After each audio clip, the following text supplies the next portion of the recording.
Hello, beautiful people. I am Nikki. This is a night of horror where I talk horror movies and sometimes other genres and TV shows. In this video, I will be talking about season 3 of the series From. Now, I did a video on season 1. I did a video for every episode in season 2 of From. And at that season 2 finale, I said I was done with the show. I said I was done. I was like, yo, catch me on the flip side. Y'all not about to leave me like y'all did with Lost, because we still ain't got no answers. I just feel like so much has happened in this series that still has not been answered. We had so many little mysteries, little breadcrumbs, little puzzle pieces that just never went anywhere. Like, literally, we are 3 seasons in now and nothing went anywhere. But here I am, because this is a really good show.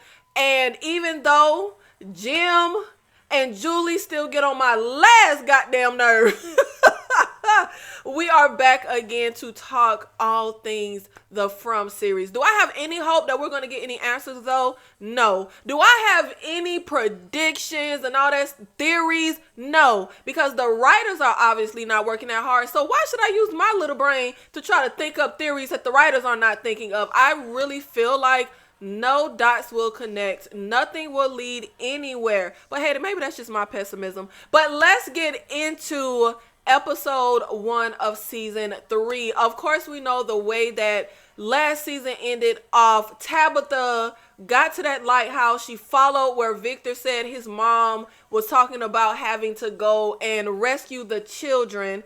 And the little boy in white pushed Tabitha out of the lighthouse, and she woke up in a hospital at the season finale. And I was feeling like, is baby in the real world or not? I did not believe she was actually in the real world. I did not believe she actually escaped the town. But it looks in episode 1, Tabitha really is in the real world, okay? And the thing that I have been saying all along is actually true. If people would just talk to Victor, like, why would we not be trying to pump as much information as possible out of the person who has been here the longest? Now, Tabitha wakes up in the hospital and she goes to sneak out. She's walking just in the streets. And I'm like, okay, so baby, is we really in the world? Like, I really was like thinking this was some kind of trick, and she was still in the supernatural town. As Tabitha is walking, she sees the boy in white and she's just following him around. And she runs into these 2 girls, asks to use their cell phone so she can call her mom. And there's a certain detective on the case. Of course, the whole damn family is missing. But what I wish they would have kind of covered is, how does time pass? Does time pass the exact same way in the From town as it does in the real world? I'm curious how long for her mom has the family been missing versus how long Tabitha and her family have actually been in this town. So Tabitha ends up going to this church in confession. And I was like, girl, why the hell is you here? Because first of all, you don't have no sins to confess. You were like in a supernatural town. But I do get the fact that Tabitha just needed someone to talk to. She's kind of walking around aimlessly. She doesn't really know what it is that she is supposed to be doing exactly. And this also leads us to where I think will be the most interesting part of the series.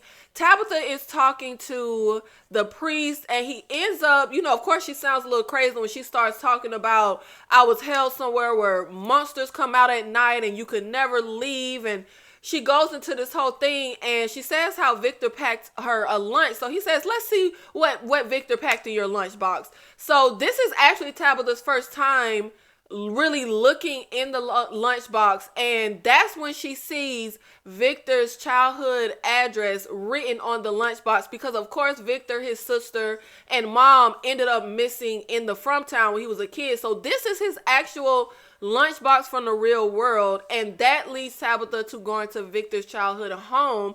Now, y'all gotta refresh my memory in the comments. I know Tabitha went where Victor said his mom was going. Did the mom not make it? Because I was thinking Tabitha was about to meet up with Victor's mom. Wait a minute, it just dawned on me. Literally as I was saying that, it dawned on me. Victor's mom did not make it because the night she was supposed to go and the little sister followed her is the night of that huge massacre. That's right. So his mother did not make it. But in the midst of watching the episode, I could not remember what happened to Victor's mom. So I was thinking Tabitha was about to meet up with Victor's mom at this house and they would both be escapees from and try to figure out how to get back to the from town. But no, Tabitha shows up to Victor's house. There's a man who pulls up in a car. He has an attitude. He has, a six-pack, and he's like, get the hell out of here. But then he notices Tabitha's lunchbox she's carrying. And he's like, well, where did you get that from? And that's when Tabitha starts just stumbling. You're his father. You're Victor's father. And I feel like we can kind of conclude just from this first introduction. Obviously, his kids, his wife went missing. It looks like he never left that house, maybe with the hope that they will return someday. But it seems he also has some type of drinking problem, just drowning his sorrows and losing his family. So the question stands, first of all, she has proof that she knows his son because of the lunchbox, but would he actually believe this crazy tale that she spins about where Victor is and where she's been? And how the hell would we ever even make it back to the town to rescue everyone? And I really hate the fact that she made it out into the real world. And I'm just like, if y'all town people don't just follow her, talk to Victor.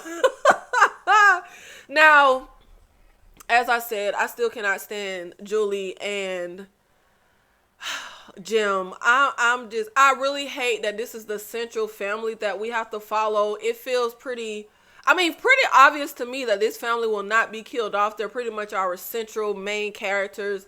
But Julie's dad, Jim, I don't know why I keep calling him Julie's dad. Jim is convinced to set off and traipse into the woods to find his wife. And no part of that sounds like a good idea to me. Boyd tries to convince him not to go out into the woods overnight, but of course he won't. Jim will not listen. Jim never listens. Jim never listens. Jim has the dumbest ideas at all times and still continues to move forward with never listening to anybody else that tries to reason with him. And Kenny ends up volunteering to go with him. Now, we go out into the woods, and before we go, Boyd at least tries to give them some type of help to say, hey, when me and Sarah were out there, this is the place we hold up in. Put the talisman up. Stay safe. If you see all the huge spider webs on the trees, you can't miss it. You know you're going in the right direction. Baby, why we get out here, and the second that Kenny says we're going to be smart and we're going to be safe, Jim literally proceeds to be an idiot. We see these weird, stick figure thingies that to me say, don't trespass, don't come this way, danger, idiots.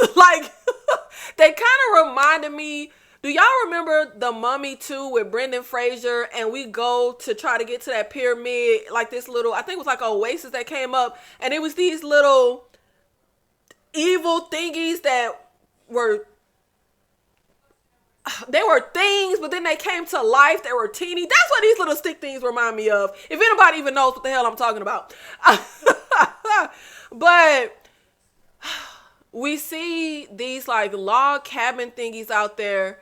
And instead of us going with the plan and being smart, Jim is like, well, this looks pretty solid. We might as well hang a talisman and stay here. Why would we do that? Boyd told us where to go, what direction, and Jim want to say, oh, well, maybe his tent got dragged past this point. This is literally life or death. There are life or death stakes involved. I'm not playing with maybe. Why would I not follow the advice of the person who was out here and made it back? I swear, I just don't understand what the writers are thinking when it comes to Jim. Or are they just thinking this man is an idiot? Nothing Jim does in 3 seasons makes any goddamn sense. He does the dumbest stuff. But what really pissed me off, so Kenny and Jim are holed up in this little place. They hear a little noise outside, which we never do find out what the noise is. I think we heard like a twig snap. But as we're sitting in here, the first night we're out here, dumb ass, jackass Jim says, "Oh, Kenny, you're probably right. We should get to higher ground, get a lay of the land. But you know what? I can't die out here. I'll be leaving my kids with nothing. And you know what? Now that I think about it, that's why my wife went by herself, because if something goes wrong, one of us got to be here for the kids." When I tell you, I could have slapped fire out of out of Jim if I was Kenny. This whole Kenny and Jim's being in the woods, I'm gonna be honest, feels like filler, because it was like we went in a circle. It was like we went around the block just to get across the street. Why the hell could Jim not come to the logical conclusion that, hey, I'm literally, first of all, first of all, yes, you're leaving your kids without a mom or a dad, but you're leaving your kids without your protection, without you there in this supernatural town where people motherfucking die. Like, it just seems so unwise to leave your kids.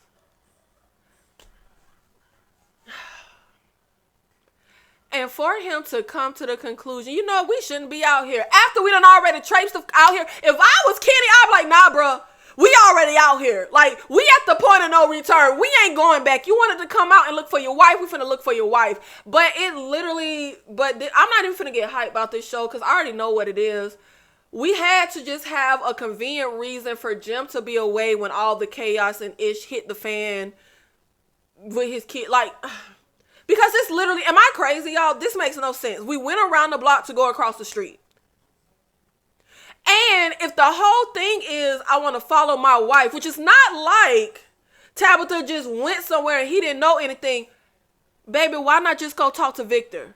Victor literally took your wife to a specific spot, to go to a specific place, instructions and knowledge he got from his mom. Why the hell would you just traipse out into the woods and not talk to the last person to speak to your wife and take your wife to a specific location? Am I crazy? Now let's get into some small little moments. First of all, Elgin is still having his little dreams and seeing that like drowned wet lady. Well, Elgin dreams ever mean anything or go anywhere. Like I said, no dots, no puzzle pieces, nothing have been connected, because when Elgin was introduced on the bus, he had a whole dream, made it seem like he was connected to this place in some way, but nothing has ever come of Elgin, his dreams. Even the whole thing with Elgin, Julie, and old boy, when they was like in that trance and everything that happened last season, and Boyd had to break the music box. What the hell did any of that even mean? How was the music box connected to the trance that was in? Like, what? Like, nothing ever goes anywhere. Elgin's still having dreams, child. And we still don't know what it connects to, what it means, if anything. But hey, I'm just along for the ride at this point. Of course, we know Fatima is pregnant, and she's holding up the bathroom, which apparently in this huge house is the only bathroom available. She's holding up the bathroom for like an hour because she's sick and vomiting from being pregnant. And someone is outside the door who I feel like they want this person to come off as an a-hole, but I'm with the person that was standing outside the door for an hour. Baby, if all you got to do is throw up and you're not using the bathroom when people are out here about to pee themselves, can't you throw up anywhere? Can't you go throw up somewhere outside, dig a hole, grab a bucket? It just didn't make sense. And again, feels like filler. Now, we end up having, of course, we know Boyd went to try and stop Jim and his dumb ass from going out into the woods. But before we got there, Boyd, he's seen dead Father Cartry, which that death still hurts my heart. He's seen dead Father Cartry, and Father Cartry is telling him that maybe the people aren't panicked enough. Maybe Boyd isn't panicked enough, and very much felt like a forewarning, foreshadowing for something to come. And I like when Boyd was saying that the thing that he came across telling him about, not having hope, and hope is what feeds this place. He know that wasn't his wife. But what the hell is this Father Cartry that he's seeing? Like, is this something good like the boy in white seems to be? Or is this something bad like that version of his dead wife was? And Father Carter is just like, I can't answer that for you. And while we had different stuff going on, Ellis comes over to grab Boyd, and we go over to Donna and some volunteers I think they had from their little community house that's out in the field with the crops that survived the storm. Everything is rotten. And Donna is just like, point blank, we're out of food. The soil is poisoned. And in a panic, the townspeople go to the diner, bum rush Kenny's mom to get the little food she has in there, which honestly, she lucky. Because when stuff get like this, she could have been hurt. Like, luckily, they just, luckily pushed past her. They didn't hurt her. And Randall ends up going to try to take a goat for food, and Victor pulls a gun on him because for Victor and what's the little kid name? Ethan. For Victor and Ethan, the goats and the cows are like their friend because we don't kill the animals. We use them for resources like eggs, milk. So Boyd and his son Ellis ends up coming over there to try to stop what's going on because Victor pulls a gun on Randall, and Boyd is, giving his speech because a few townspeople have, come over. He's like, this place will not break us. The only way we get home is together. And what was really funny to me when Boyd is trying to get the goat from Randall, he's like, you people don't even like have an idea what's going on. And I'm just saying, like, you people don't have any effing idea. Aren't you the idiot that tied Donna up in the woods because you didn't have an MFing clue what was going on? I just thought that was so wild for Randall to say that after what we know him and dumbass Jim was doing. So then we have Boyd, Kenny's mom, and Donna all together talking about the next plan of action. And I get where Donna is coming from because Donna is pretty much like, this is it. It's over. We ain't got no food. And Boyd is like, do you want to just roll over and die? Because I'm not ready to give up. But Kenny's mom comes in the clutch with the idea, like, if we can't plant, if that soil is poisonous, then we come up with another idea. We plant in different places. We plant different soil. And at the moment, we're also talking about killing the animals, which Boyd is like, though that's our resource, so we have to have a plan if we're going to kill the animals. And just as he's talking about killing them, Ethan comes in, runs out upset, but Boyd tries to reassure him, like, look, yes, the animals have to die, but those animals are going to be heroes. They're going to keep everyone alive until we can come up with a plan. And this leads us to what has to be the dumb. I just feel like we could have did much better to kind of pop some ish off. So earlier in the episode, Jay broke into the bar. He's drunk. He's, in his little spiral. So Boyd takes him to his little sheriff's office, so he could sleep it off or whatever. So now it's nightfall. Jade and Boyd are in there together. Everybody, of course, is hunkered in for the night. And we have the animals outside. I don't care how much the animals may not be a target for these monsters. I'm not leaving them outside at night. I did not understand why the animals are not in a barn with a talisman so the monsters can't get to them. Why the animals aren't in a house, just in something with a talisman. This is dire resources. I would not just have them out here with what? And understanding that the monsters don't want them. Them having them animals outside really made no freaking sense to me in the slightest. But Jade and Boyd are talking, and Boyd is like, are you ready to tell me what's going on with you? And of course he's like, nope, not yet. Because when I tell you, these are the most non-talking, non-information sharing people I done ever seen that need to be sharing motherfucking information and talking.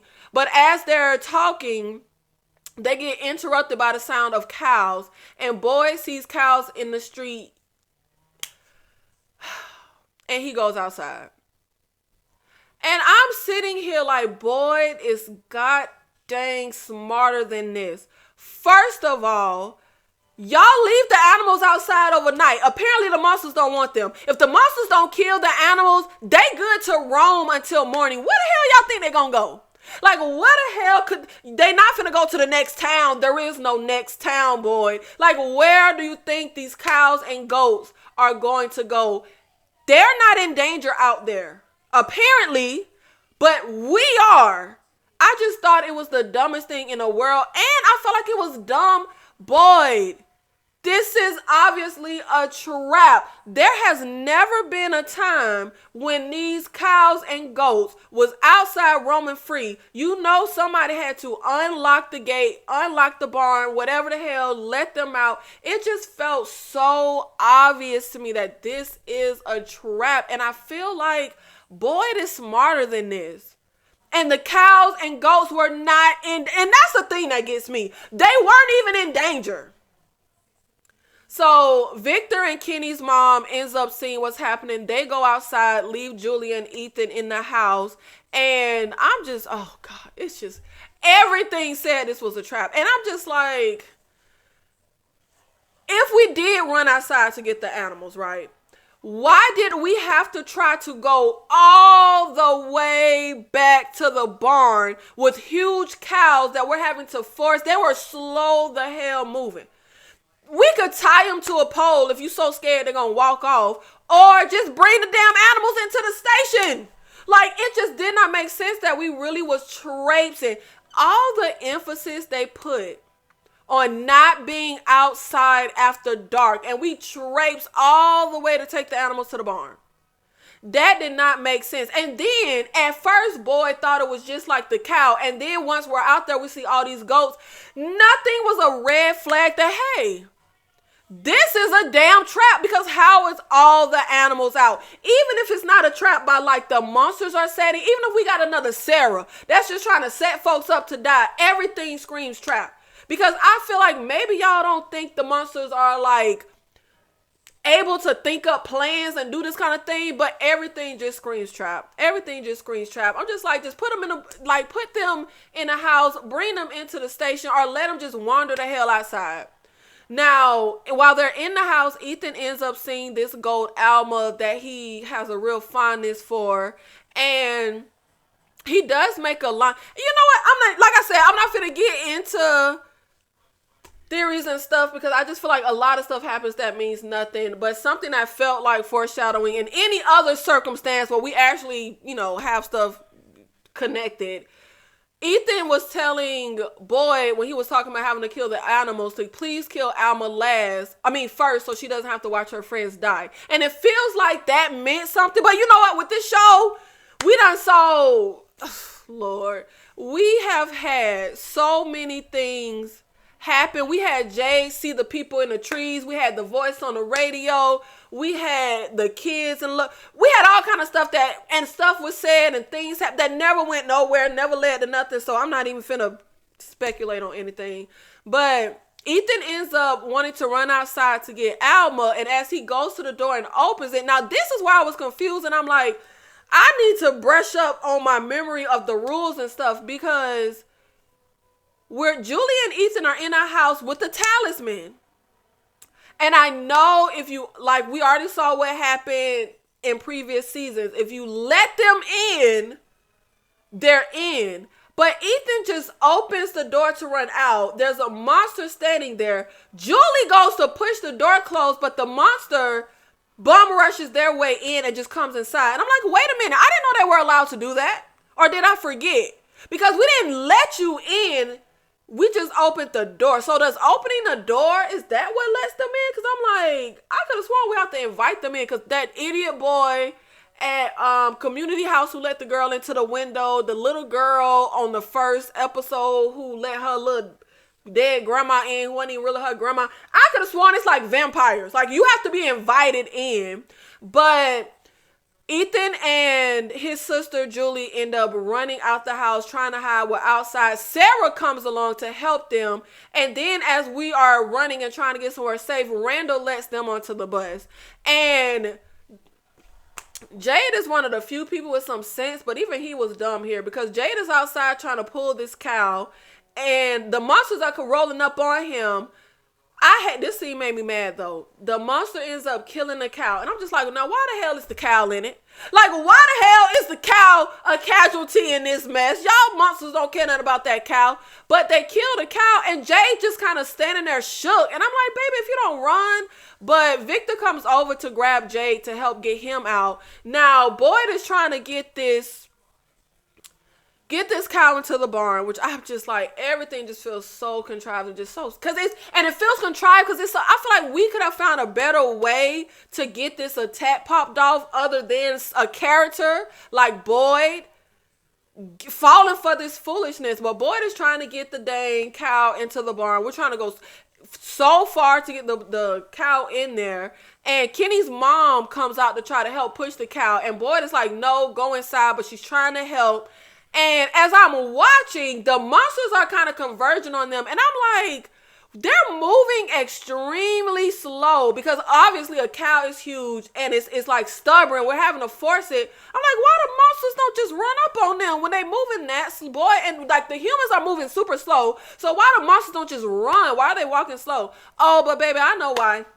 Because Boyd and Kenny's mom gets in the barn, locks it, put the talisman up thinking they're safe. But oh no, baby, they're not safe because there's a group of monsters that were waiting in the barn for them. And I told you from the get, everything felt like a trap. And Boyd should have known that. So all the monsters converge. They grab Kenny's mom. They grab Boyd. They handcuff Boyd so he can't move.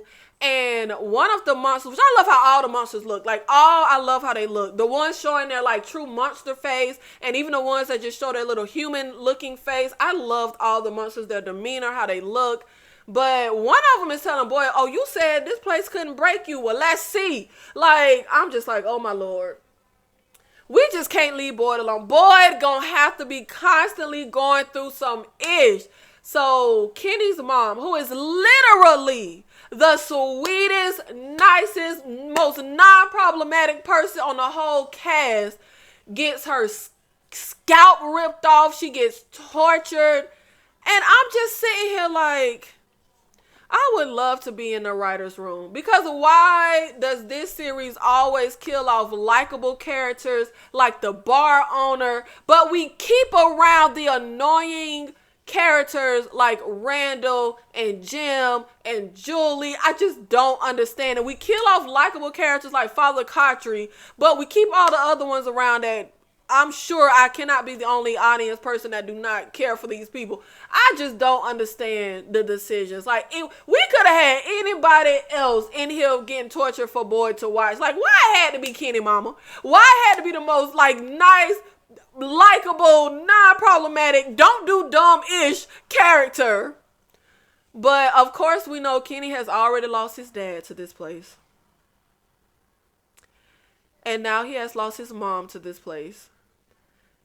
The woman he liked, fiance, came. Kenny has no one. Him and Boyd aren't close like they were because of course he felt betrayed about Boyd and Sarah and that whole thing. And Kenny is one of the more level-headed people here, but I feel like this place is hell bent on not just killing people, but mentally breaking people. And of course, this whole thing was set up to mentally break Boyd, but Kenny gonna be caught up in this, so I will be very curious to see what happens. But this is also why I felt like Kenny and Jim going into the woods was such filler, because it felt like just a contrived way to have them out there while all this ish went down, especially to have Jim turn around and say, yeah, let's just go back. Like, that just feels so ridiculous. And of course we were in dire place before this, and now we are in even more of a dire place. Now we know they killed that one cow that we saw with Jay, but I'm not sure if they killed the other animals. Now, according to Donna, if they killed one cow, it could have been 1 month food.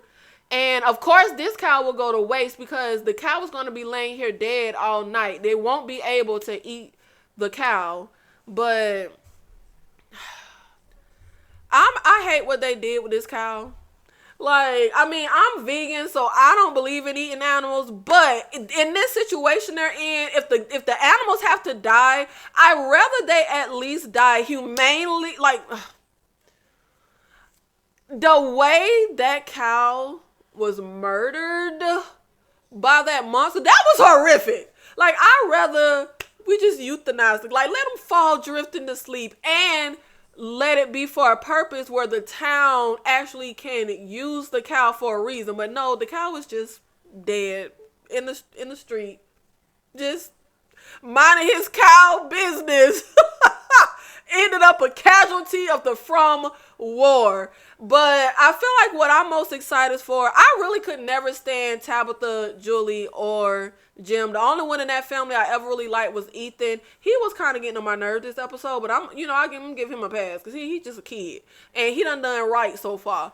But I'm getting more into Tabitha because I'm really feeling what they're doing with her character, but it just depends on how it plays out. But she definitely has a more interesting story going on this season with her actually have escaped from town and being in the real world, and now we have to try to figure out, can she convince Victor's father of anything, or can she even figure out how the hell to get back, which is I just really, I don't even want no answers. Like, I'm not even gonna say I want answers because I truly, truly feel like we will never get answers. This is literally, because I feel like obviously, the overarching question and mystery will not be answered. But all the little things that happen, like Elgin and his dreams, the radio tower they were building, the things that Jade was seeing in the tree and all this stuff, like all the little things when we went down in that tunnel and all that stuff we saw, and all of that, we can get answers to stuff like that. But of course, the overarching mystery we shouldn't expect to be solved. But it just irks me how, for me, a mystery isn't fun if there's kind of no point. Like, I need some type of answers. I need something to be solved. I need things to mean something. Because I'm really at the point where I don't even care about trying to be like, oh, is this a sign? Oh, what does that mean? Oh, he said this. Because we've done that for 2 seasons and nothing meant nothing. Nothing went anywhere. But I will be here every week talking about the From series. Let me know in the comments, how are you feeling about season 3 of From? Do you have theories and predictions? Are you playing that game? Because I'm not using my brain power if the writers aren't, okay? And it seems like the writers are not. It really feels like the show has no idea where it's going. I mean, that's just my speculation. I feel like they don't know where they're going. Things are happening. And that's pretty much the gist of From. Things are happening. Now, it's entertaining, the things that are happening. I like this episode, but things are just happening. Nothing means anything. And I really think it's going to end like Lost. I'll see you in the next one. Thank you. Goodbye.